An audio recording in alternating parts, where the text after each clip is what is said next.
Hello everyone and welcome. In this video I'm going to be sharing my thoughts on The Walking Dead Season 11 Episode 10. As is the norm with all my videos, I won't be holding back on any spoilers, so please do keep that in mind.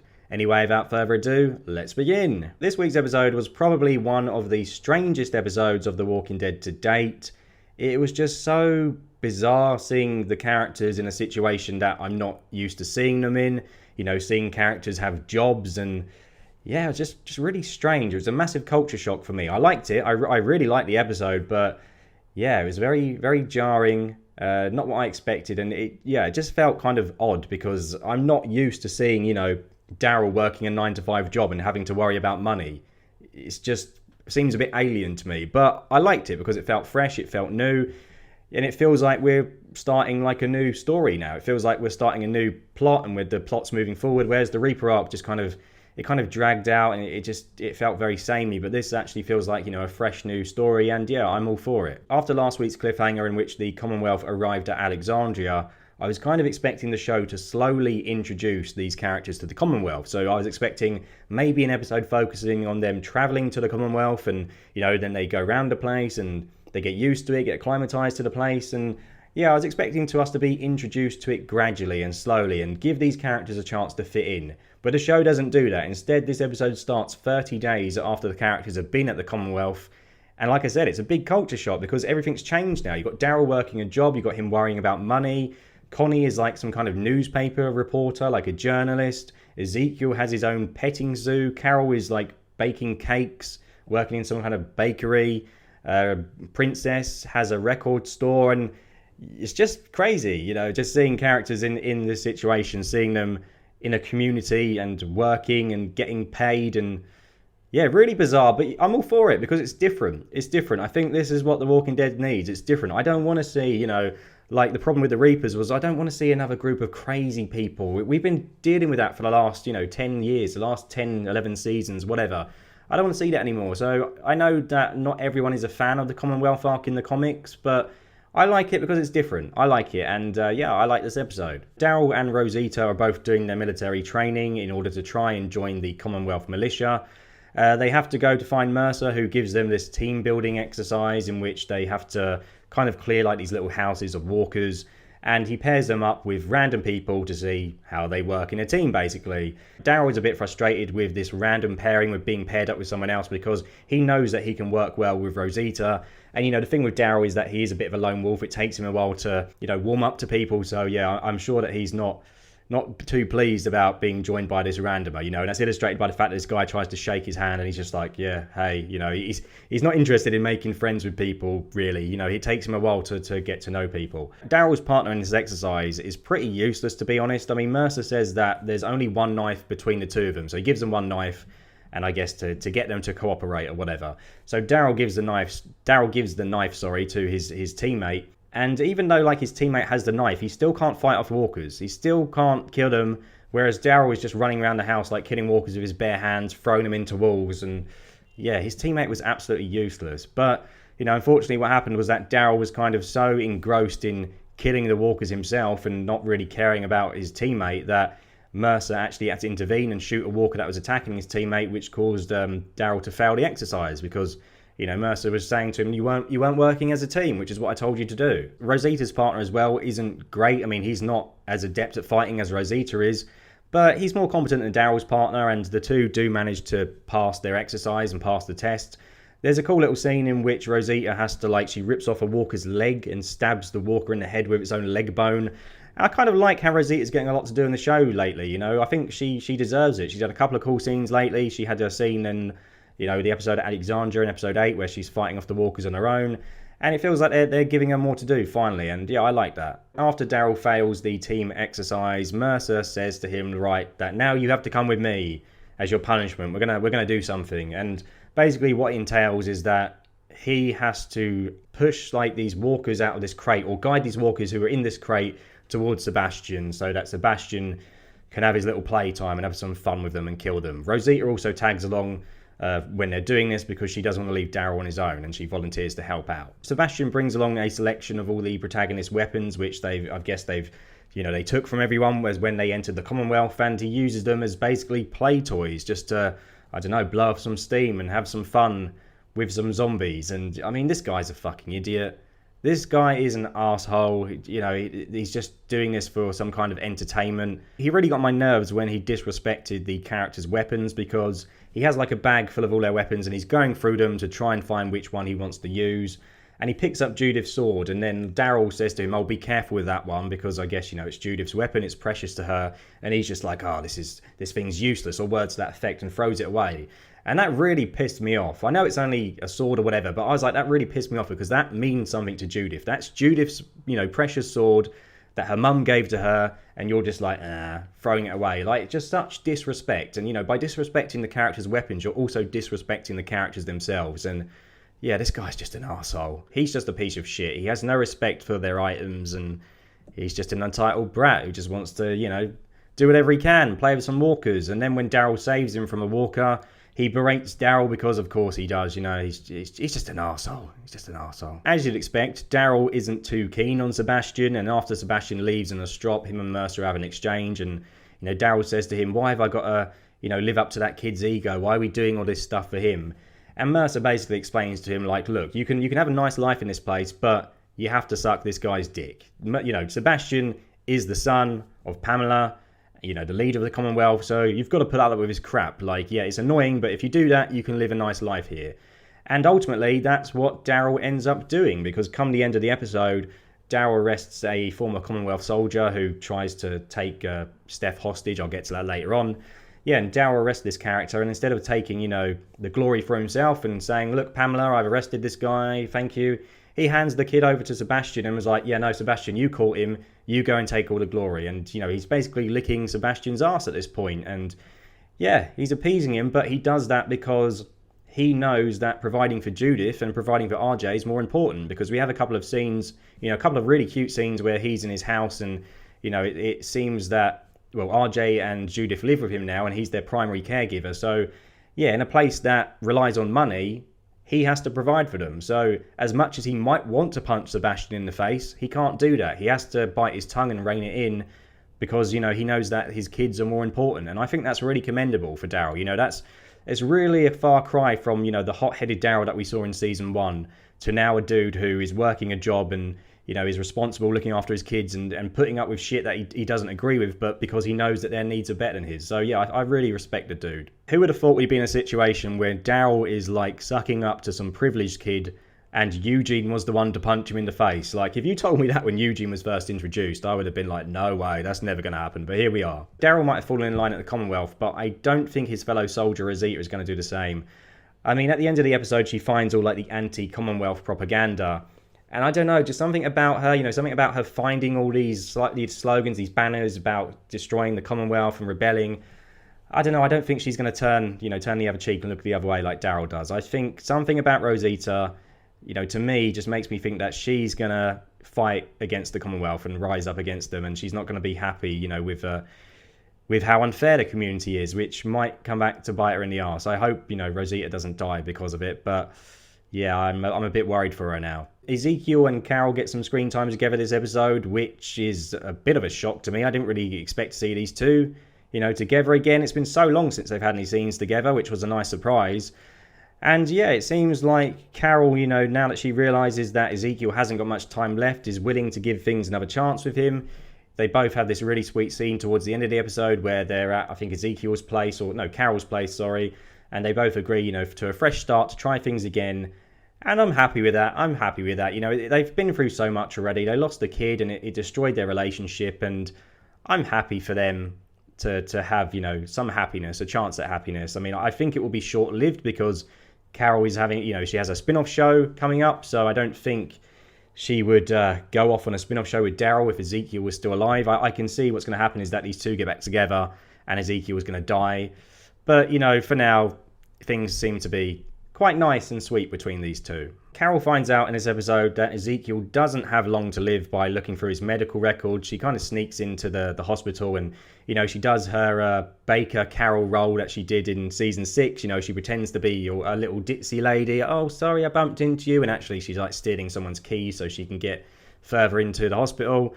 And yeah, when she finds the medical records, she's confronted by Tommy, Yumiko's brother.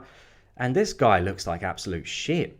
he looks awful. Like, he had bags under his eyes. He looked like he hadn't slept for days, which is probably the case because he's one of the only surgeons now at the Commonwealth, and I'm guessing they're just making him do surgery constantly. But my God, he looks so fucking miserable. And this just really makes me, pissed off that Yumiko outed him, and it was like, oh, you're a surgeon, you got to be a surgeon. It's really pissed me off because look how unhappy this dude is now. He was so happier when he was working in his little bakery, working in his little cake shop, whatever it was, and now he looks like the soul has been sucked out of him. He looks so depressed, and that's Yumiko's fault. So that really pisses me off. I really feel bad for this guy. But anyway, Carol looks at his medical records, and it turns out that Ezekiel is on the waiting list to have an operation. But Tommy says that he's like 140 in line, 100 something in line to have it done. I can't remember the exact number.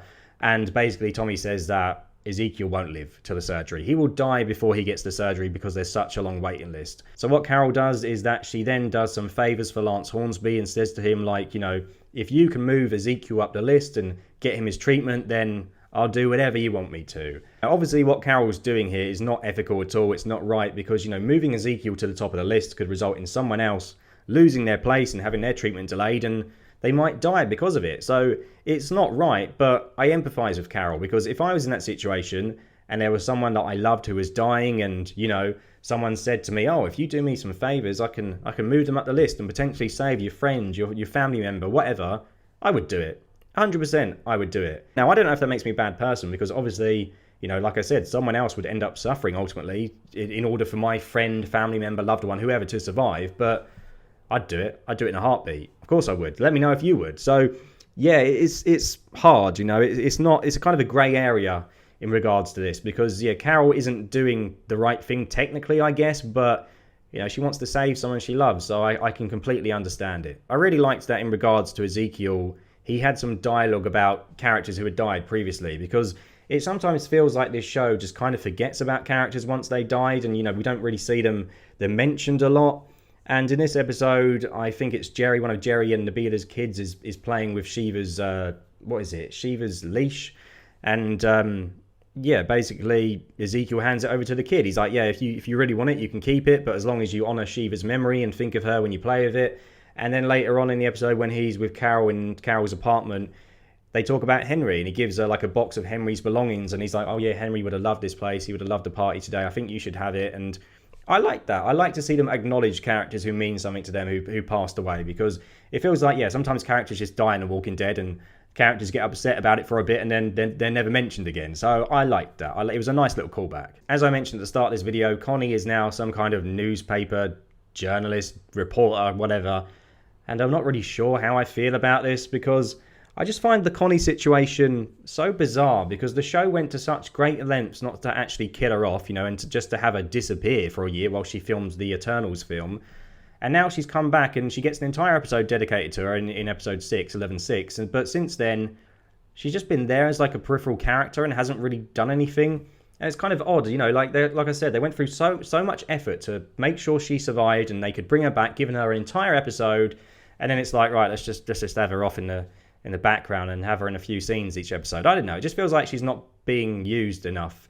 It feels like she's really being underutilized at present. And I would have thought The Walking Dead would have want to capitalize on her at the moment because she's a kind of a star on the rise. And I would have thought they'd, want to be marketing her and pushing her. But yeah, she's not really doing much at all. I don't know. Maybe I'm just being a bit impatient. Maybe she'll have like some big storyline later in the season where she breaks some, thrilling news story about the Commonwealth deception and lies and corruption. I don't know, maybe they're setting her up to do something like that. But at present, she's just kind of there. And it's, yeah, as someone who really likes her character, it's a bit irritating that she's not getting much love at the moment. Although I will admit that her interactions with Daryl this episode seemed more natural compared to their reunion last week, which I felt was just kind of fell a bit flat. In this episode, they do seem to more resemble the Daryl and Connie who I knew in season 9. They're very playful, and after she walks away from him, Daryl kind of just like looks at her like he's kind of infatuated with her, and I like that. Yes, I want to see more of that, but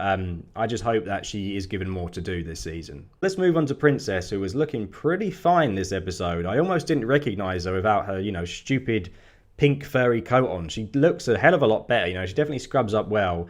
And I've said in previous episodes that I thought that her and Mercer were going to get together and that these two had chemistry, in previous reviews, sorry. And they take the first steps towards that this episode, because there's some kind of like gala ball thing, like this big party in the Commonwealth, and you have to be on the guest list to arrive. You know, obviously only the elite are able to go to this party. And Mercer is about to head in, and, you know, he catches Princess, who's standing outside in the crowd. And he says to Princess, oh, do you want to come on in with me? Like, these things are really boring. And it's really cute. You know, I think these two are good together, you know. And I like the fact that Mercer sees the person for who they are, you know, not based on their status or their clothing or whatever. Because when he takes Princess to the door, like, the guy who's on the door duty is like, oh, she can't come in, there's a dress code. And Mercer's just like, yeah, fuck you, she's with me, she's coming in. And I like that, because Mercer isn't like the rest of the elite. He's not like the rest of the other characters in his position, because he will judge you, based on who you are, not on your background or your class or anything like that. So I like that, and I think that's why he's so popular, you know, with the rest of the people in the Commonwealth. Because at the start of the episode, we see some girl who's like dressed up as Mercer as part of like, I think it's Halloween at the Commonwealth, and she's dressed up as Mercer and wins like a competition for the best dressed. And then when Mercer is going to the party, like, everyone outside is going, Mercer, Mercer, cheering his name. And I like him because he's one of them. You know, he's a normal guy. He hasn't forgot his roots. And yeah, he's a cool dude. I like him. I mean, it's a stark contrast to when, Lance Hornsby walked up the steps to the party, because no one cared about him. No one was cheering his name, because they know that he just thinks he's above everyone else. Magna also happened to be at the party, but she was only there because she was working as a waiter inside, and she had to serve drinks to everyone, and she had to like serve wine or champagne, whatever it was. I think it was wine, to her ex-girlfriend Yumiko, which must have pissed her off. Like, that must have really annoyed her, that there she is, you know, slaving away in the kitchen, having to serve drinks to her ex-girlfriend who's living this life of luxury in the Commonwealth. So yeah, I can definitely see Magna rebelling against the Commonwealth. I can see her teaming up with Rosita. The party reaches boiling point when one of the waiters takes Stephanie hostage, but they call her Max in this episode. But I'm still certain this is the real Stephanie, because the trailer for next week's episode is centered around Eugene finding the other Stephanie, or her going missing, and being a big conspiracy if the trailers are anything to go by. So I'm still certain this is Steph, even though they call her Max. But anyway, I'm going a bit off topic now. So this waiter takes her hostage, and it turns out that this waiter is an ex-Commonwealth soldier. He was in the episodes in 10C, I believe. Yeah, 10C.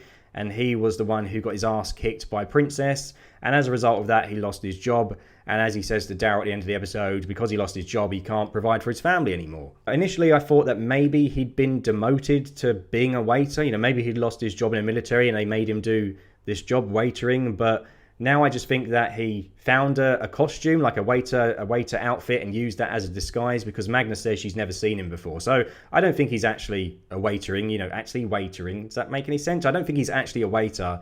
He just used the uniform to gain access to the party. When he takes Steph hostage, he goes on a bit of a rant about how no one's listening to him, and, you know, how the Commonwealth is unfair, and it's unfair how they treat their people. And he says that he's tried to contact Pamela a number of times about his situation, but, you know, she hasn't responded at all. And I mean, I understand that Pamela can't be everywhere, you know, everywhere, and she doesn't have the time to respond to every single request that she gets. But I mean, this episode shows him going up to Pamela at the party, and she gets like Steph to tell him to basically go away. She won't even acknowledge him. So yeah, it kind of proves his point, really, that even if, you know, he got a face-to-face with her, she would probably just dismiss him and tell him to get lost, really. I think it just goes to show, really, what she thinks of the people below her at the Commonwealth. You know, she might pretend to care, but in reality, she doesn't. I mean, she can't even pretend to be interested just to let this guy talk to her at the party. Instead, she has to get her assistant to go tell him to leave her alone. So yeah, I understand his frustration, even if, you know, this isn't the way to go about things. The sad thing is that this entire situation could have been avoided if the Commonwealth didn't decide to reintroduce money into their society, because money brings about inequality. You know, money brings about a wealth gap, and, you know, I don't remember any arguments taking place at Alexandria because characters lost their jobs and couldn't pay their food, couldn't pay their bills, pay for food, you know?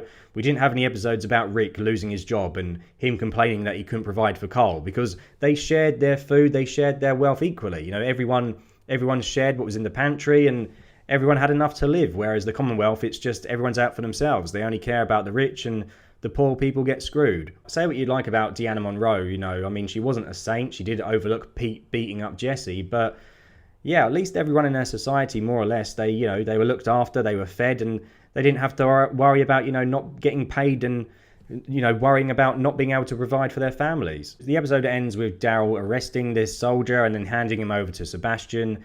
And then it skips ahead a couple of days, I think to like day 33 at the Commonwealth, and we see Rosita, who is on like some police mission. She's on a mission with the rest of the Commonwealth soldiers, and they're bursting into the house of the dude who was arrested prior, the ex-Commonwealth soldier. And Rosita finds like a secret compartment, and inside this secret compartment is a room which is full of anti-Commonwealth propaganda and full of signs and placards and that kind of stuff. And I don't think Rosita is going to tell the rest of the officers about this room.